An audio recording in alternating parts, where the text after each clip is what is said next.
جناب محمد شاہد صاحب بن عجب سید، جن کا تعلق ہے جامعہ صدیقیہ معمار سے، موضوع ہے ان کا سیرت النبی۔ ان سے گزارش کرتا ہوں کہ وہ مائک پر تشریف لائیں اور آپ حضرات کے سامنے اپنے مافز ضمیر کا اظہار کریں۔ تشریف لاتے ہیں جناب محمد شاہد صاحب۔ الحمدللہ وکفا والصلاة والسلام علی من لا نبی بعدہ، اما بعد فاعوذ باللہ من الشیطان الرجیم، بسم اللہ الرحمن الرحیم۔ قال اللہ تبارک وتعالی: لقد كان لكم في رسول الله أسوة حسنة. وقال النبي صلى الله عليه وسلم: إنما بعثت معلما. صدق الله العظيم وصدق رسوله النبي الكريم۔ اے جنت تجھ میں حور و قصور رہتے ہیں، اے جنت تجھ میں حور و قصور رہتے ہیں، میں نے مانا کہ ضرور رہتے ہیں۔ اے جنت تجھ میں حور و قصور رہتے ہیں، میں نے مانا کہ ضرور رہتے ہیں۔ اے جنت میرے دل کا طواف کر، میرے دل میں حضور رہتے ہیں۔ انتہائی واجب الاحترام میرے ہم مکتب اور ہم سفر ساتھیوں اور علماء کرام اور منصفین عظام، السلام علیکم ورحمۃ اللہ وبرکاتہ۔ آج میں جس موضوع کو لے کر حاضر ہوا ہوں وہ ہے سیرت مصطفیٰ صلی اللہ علیہ وسلم۔ سامعین محترم، سیرت کے معنی ہے کسی کی کارکردگی یا کسی کے کارناموں کے احاطہ کرنے کے آتے ہیں، لیکن آج تک کوئی مفکر، کوئی محدث، کوئی مقرر ایسا پیدا نہیں ہوا جس نے آن حضرت صلی اللہ علیہ وسلم کی پوری سیرت کا احاطہ کیا ہو۔ چنانچہ میں وقت کی نزاکت کو مد نظر رکھتے ہوئے سیرت کے چند پہلو پر روشنی ڈالوں گا۔ سامعین محترم، جب حضور صلی اللہ علیہ وسلم کی ولادت ہوئی تو تمام لوگ حضرت آمنہ کے گھر پہ آ کر جمع ہوئے اور کہنے لگے کہ آمنہ کیا بات ہے، تیرے گھر میں پوری رات دیا جل رہا تھا۔ آمنہ نے کہا میں نے تو دیا نہیں جلایا، بلکہ رب نے حضور ہی ایسا دیا کہ جو چاند سے بھی زیادہ خوبصورت ہے۔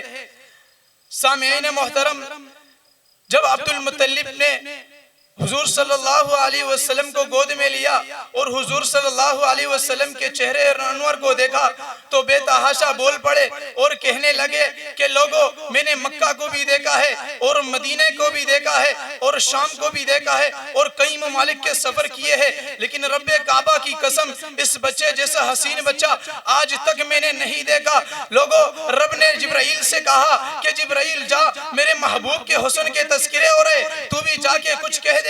جبرائیل آئے اور کہنے لگے کہ ارے تو نے صرف چند ممالک کے سفر کیے ہیں، مجھ سے پوچھ، میں نے آدم علیہ السلام کو میدان عرفات میں روتے ہوئے دیکھا، مجھ سے پوچھ میں نے حضرت ابراہیم کو آگ میں دیکھا، مجھ سے پوچھ میں نے حضرت اسماعیل کو چھری کے نیچے دیکھا، مجھ سے پوچھ میں نے حضرت موسیٰ علیہ السلام کو دریا پار کرتے ہوئے دیکھا، مجھ سے پوچھ میں نے حضرت عیسیٰ علیہ السلام کو آسمانوں پر چڑھتے ہوئے دیکھا، مجھ سے پوچھ میں نے یوسف کی حسن کو دیکھا، یوسف کے حسن پر انگلیاں کٹتی ہوئی دیکھی، لیکن رب کعبہ کی قسم اس بچے جیسا حسین بچہ آج تک نہیں دیکھا۔ رب نے کہا ارے جبرائیل تو دیکھتا کیا ہے، میں نے اس بچے جیسا حسین بچہ بنایا ہی نہیں۔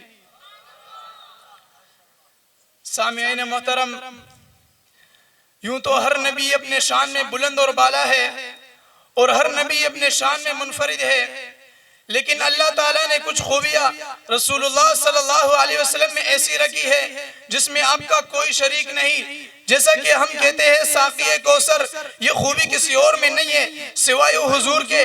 جب ہم کہتے ہیں شافی محشر، یہ خوبی کسی اور میں نہیں ہے سوائے حضور کے۔ جب ہم کہتے ہیں رحمت للعالمین، یہ خوبی کسی اور میں نہیں ہے سوائے حضور کے. جب ہم کہتے ہیں ہادی عالم یہ خوبی کسی اور میں نہیں ہے. جب ہم کہتے ہیں رب کے پاس سب سے برتر اور بالا یہ خوبی کسی اور میں نہیں ہے. جب ہم کہتے ہیں دنیا کے سب سے معظم شخصیت یہ خوبی کسی اور میں نہیں ہے. جب ہم کہتے ہیں کہ حضور معراج کے لیے زمین سے اٹھے اور چلتے چلے گئے اور بلندیوں تک جا پہنچے اور آسمانوں سے بھی اوپر چلے گئے اور اللہ سے ملاقات کی یہ خوبی کسی اور میں نہیں ہے. وہ جن کو سب سے آخری امت دی گئی یہ خوبی کسی اور میں نہیں ہے. وہ جس کو مکہ مکرمہ جیسا شہر دیا یہ خوبی کسی اور میں نہیں ہے. جس کو مدینہ منورہ جیسی زمین عطا کی گئی یہ خوبی کسی اور میں نہیں ہے. جس کو رمضان مبارک جیسا مہینہ دیا یہ خوبی کسی اور میں نہیں ہے. جس کو شب قدر جیسی رات ملی یہ خوبی کسی اور میں نہیں ہے. جس کو ابو بکر دیا یہ خوبی کسی اور میں نہیں ہے. جس کو عمر دیا یہ خوبی کسی اور میں نہیں ہے. جس کو دامادوں میں عثمان دیا یہ خوبی کسی اور میں نہیں ہے.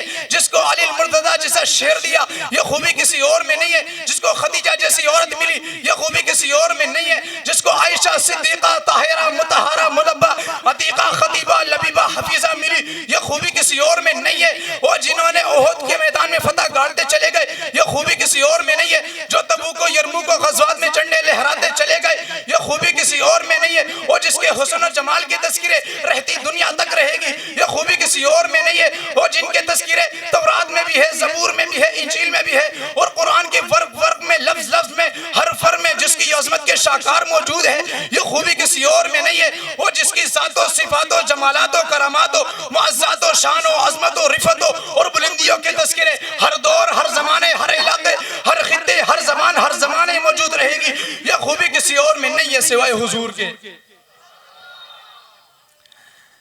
میں اپنی تقریر کو اس شعر پر ختم کرنا چاہوں گا. جہاں کے سارے کمالات ایک تجھ میں ہیں جہاں کے سارے کمالات ایک تجھ میں ہیں تیرا کمال کسی میں نہیں مگر دو چار وما علینا الا البلاغ المبین.